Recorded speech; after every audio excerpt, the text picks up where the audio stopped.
Okay, today I'm going to be talking about the post-human. Now there are a number of problems in doing this. One is that there are so many different positions, there are so many people writing and speaking about this. So what I'm going to do is not so much try to steer a course through all of this and make decisions about who's right and who's wrong, but rather I'm going to try to present a kind of a critical lexicon that allows somebody to engage what's going on from that kind of critical position. And I want to start with a kind of a qualification around the whole issue.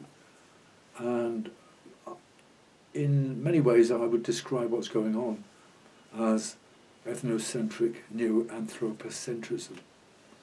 And what I mean by that is no matter whatever the position is, there's a kind of a concentration on the status of the human or the transformation of the human as it could be in the future. So in a sense it still retains the significance, the dominance of the human as the priority, as the prime focus of interest. So that's something to really think about and reflect.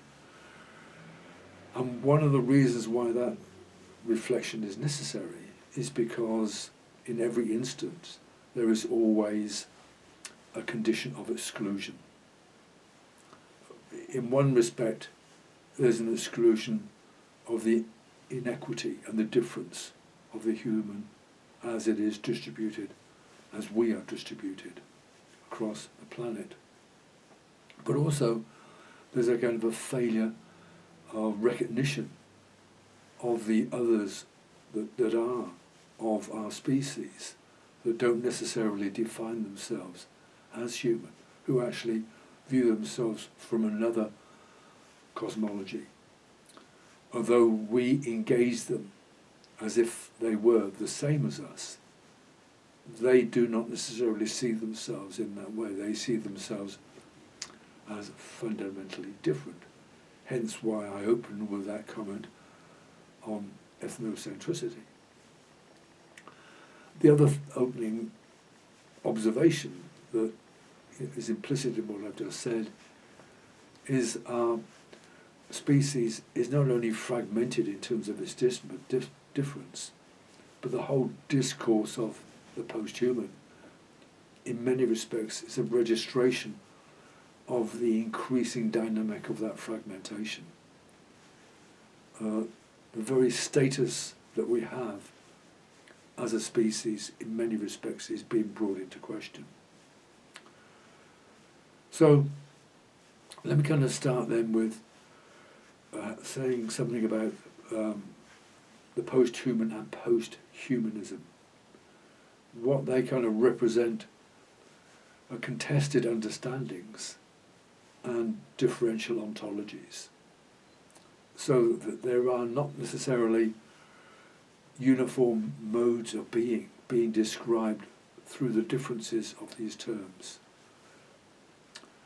And at the extreme, one position could be described as cynical fatalism. That is the extreme position that effectively is proposing action that gives up on the human as a possibility, as a reality, as something to leave behind. And then there is the obverse, the most extreme opposite, which is a romantic utopianism, where there is a kind of an idealized notion of what we could become that transcends what we are. So, in some respects, that captures the diversity of this discourse. So, I'm going to talk about the post-human, post-humanism, transhumanism, or the transhuman, and a few things after that. What you need to understand is that these terms are not absolutely discrete. They tend to cascade into each other, and they cascade horizontally as different understandings of them. collide. So, the most obvious, the post-human is a condition of being beyond the human. And as such, it is projected as a telos of an emergent ontology. A kind of, in that respect, it kind of folds back into a notion of evolutionary progress, be it driven by non-natural means.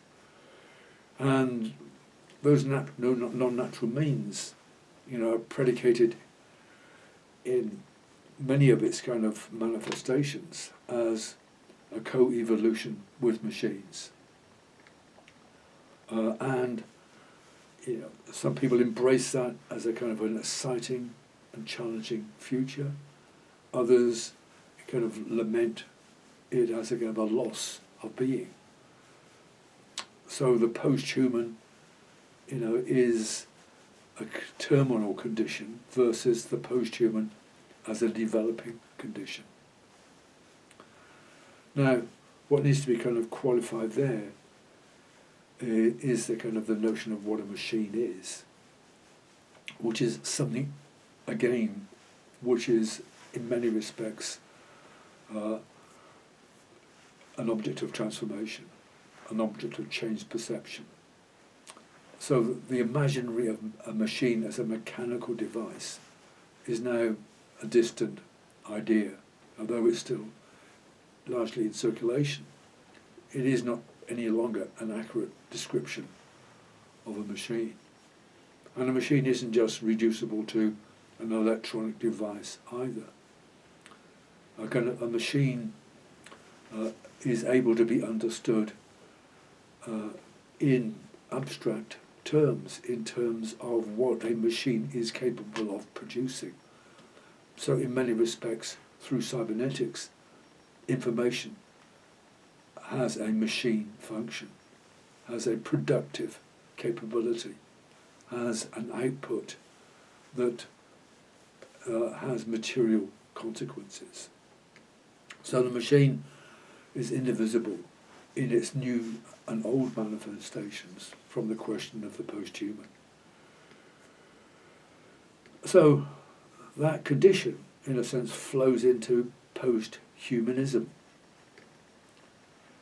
So the condition of being post-human, in its plural potentialities, so it's post-humanisms. And that kind of, again, links to a notion of what is presented in many ways as co-evolution with machines. It also kind of links to the notion of partial augmentation of the relation of the being to the machine. It also kind of links to really the hegemonic condition of cybernetics. Now that hegemonic condition again needs to be put back into the context of fragmentation.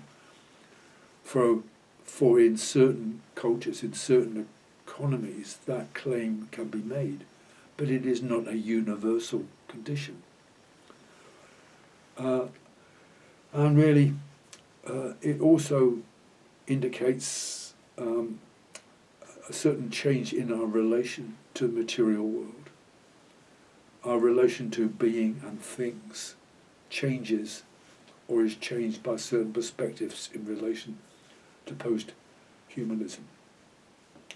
So it gets qualified, for example, in cultural terms, a kind of a cultural post-humanism in comparison to, say, a philosophical post-humanism. So the kind of inflations of potentialities of things that are contested in this discourse.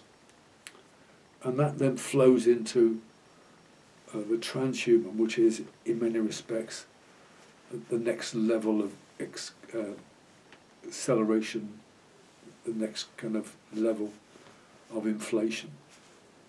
The application of being beyond the capabilities of the human in mind and body. So it's transcending the human rather than just augmenting the human.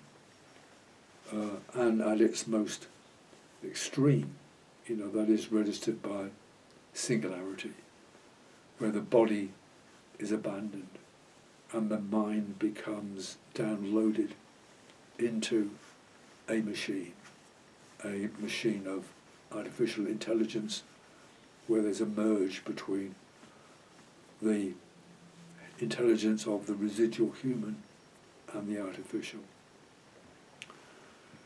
And in many respects, what that adds up to is a kind of a bad faith abandonment of our species, a giving up on us, a kind of writing off of us in the kind of critical conditions that are emergent manifest by the declaration of the sixth extinction event. It's an attempt for us to exist beyond the end of natural life. And here, is that the most developed version of the extreme transition from fact to fiction. So it can only exist as a fiction that is attempted to be pursued in fact. So in many respects, singularity is an attempt to create life beyond death. It's mechanical, machine-like eternity. Obviously, there are all sorts of qualifications and criticisms of post-humanism and its transference into singularity. One of the propositions, one of the misunderstandings, is that we cannot go on developing because of the limitation of the size of our skull in relation to the growth of our brain. So the notion of downloading our brain into a machine, is predicated upon an unlimited ability for intelligence to expand. Now, that's a misunderstanding of intelligence, because our intelligence is something that exists in an ecological sense. It isn't absolutely individuated. We get our intelligence through an interaction with other intelligences. So intelligence, in a sense, is a collective entity, which doesn't simply transform in relation to singularity in terms of a series of network connections,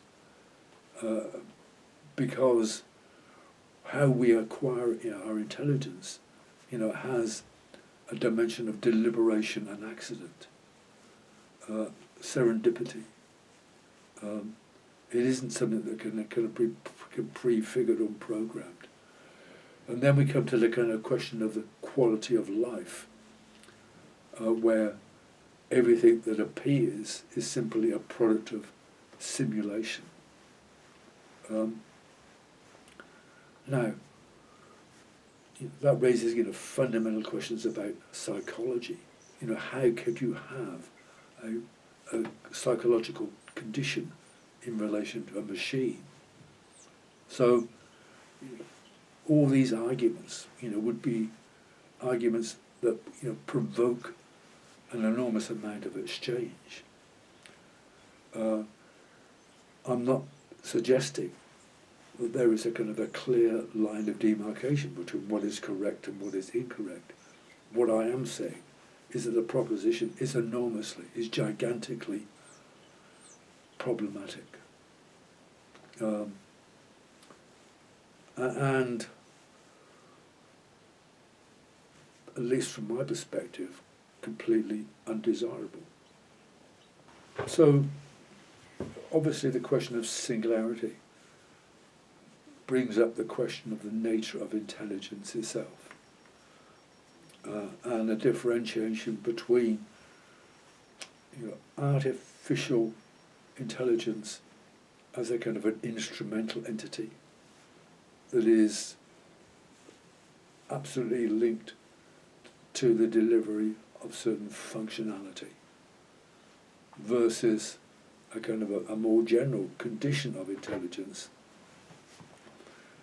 that makes choices outside of predetermined conditions, that is able to kind of imagine something that is not necessarily predetermined by a particular item or collection of a kind of informational units.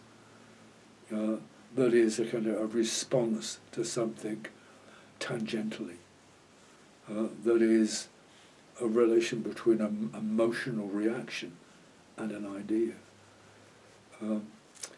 In a sense, has the ability to have an emotional intelligence. So, that again kind of starts to ask fundamental questions about the kind of the intelligence of singularity. I mean, it isn't very difficult to kind of continue to elaborate and qualify the fiction just by adding more qualifications that increase its potentiality. That can go on infinitely, and that is entirely a product of imagination. The issue is the potential for any of these things to be realized. So even in its kind of crudest form, singularity is kind of recognized to be something in the far distance, and it presumes that kind of developmental trajectory of artificial intelligence is just going to continue in the way of the advocates of singularity imagine it will. But there's every possibility that something else will arrive that will totally transform a picture. So, it is, in many ways, predicated upon a kind of a naive teleology. Okay. We need to kind of put everything I've said in the setting that is constituted by three things. The notion of anti-humanism, which is a kind of a different trajectory that collides. So anti-humanism is a kind of an argument of the insufficiency of human. So, Heidegger, for example, poses a notion of the human beyond the human that is more human, more sensitive, more caring, more aware, more intelligent. So that proposition isn't abandoning the human, but actually understanding the human as a more developed version of what it is, which then sets up a kind of a critical position towards humanism not being humane enough, of actually having a pretty bad track record of inhuman action. So that's one kind of qualification that flows back into all the debates around the post-human. And then there is the kind of the history of the inhuman and the non-human, which again collides with this debate, which is action against a devalued version of the human. So that part of the history of the humanism has been a kind of the removal of beings from a classification of being human. That is something that was implicit in the history particularly the early history of colonialism. It is a history that goes alongside the history of genocide. It is the history, in that respect, of any version of the Holocaust. So, in respect to the kind of the discourse of posthumanism, there are potentially versions of it that are, in fact, more about the inhuman than the advancement or the augmentation of the human. In a sense, the human of post-humanism doesn't exist, it's eradicated. Something else is put in its place. So the kind of the inhuman, in a sense, is present. So you could talk about not the post-inhuman, but the continuity of dehumanization. But again, that comes back to what I said about ethnocentricity. You know, we cannot allow the kind of the absence of the recognition of others, you know, to go by unrecognized. And then there's also the kind of the third thing, which is kind of recognizing the significance of interspecies relation, which in a certain sense exists within the human, because we are two, not one. We are kind of a constructed entity, which we've called the human, which is a kind of a product of social constructivism or cultural constructivism. And there is the biological animality that we came out of and retain. So, in a sense, we are biologically one thing, and intellectually, culturally, psychologically, another. So there's this kind of interspecies dimension of us that has a relation to how we connect with other animals. So the relation that we have with animals, whether it's an emotional relation or a physical relation in terms of care, or exploitation in terms of domestication, actually kind of puts our interspecies relation at a kind of an incredibly important place in relation to the question of sustainment. So it is not just about sustaining ourselves. And again, that's a critical reflection on an enormous amount of posthumanism.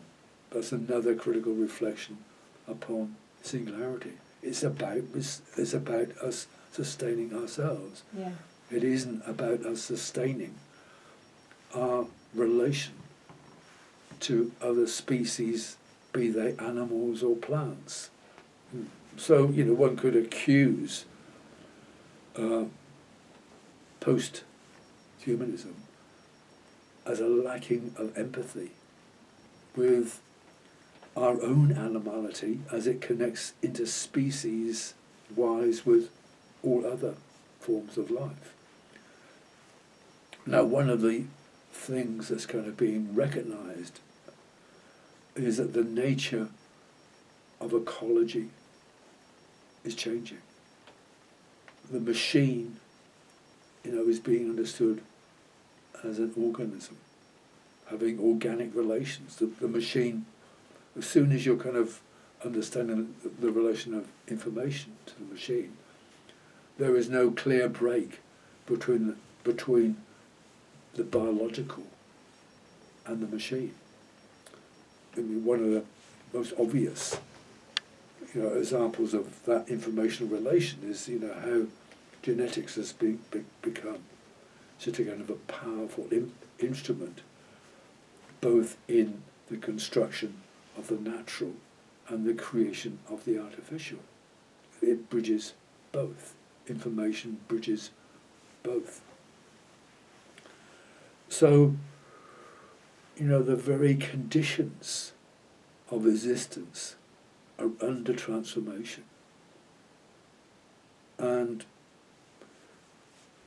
in a way, the discourse of posthumanism both recognises it and fails to comprehend it. It's kind of insightful and myopic.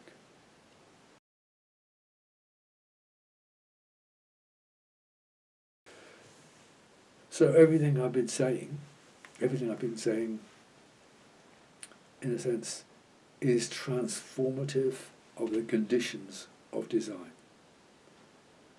It really kind of throws into question design simply carrying on in a kind of an economic, cultural sense, ignoring all of what I've just said, or ignoring this kind of discourse. Partly it is all arriving by design, but the form of designing that is carrying on, is being conducted, doesn't actually come into the discourse of design. What I'm talking about doesn't arrive in architecture and design schools other than people taking up these ideas as, in a sense, experimental, futuring scenarios. But in a sense, that they arrive as appropriations from where they are designed. They are appropriations from kind of science and technology. They are designed in the discourses of science and technology. So in recognizing the field of design, the domain of design is under transformation, how does design position itself in relation to this? Well, from the position from which I argue, which is predicated upon the imperative of sustainment, what sustainment does is to deposit the question and the problem of how do we sustain the conditions upon which we depend, and how do we define what it is in terms of ourselves that continues. So what that means is, in order for design to engage the situation I've described, it first has to confront some fundamental ethical questions about what it is that we need to become in order for what sustains us to continue.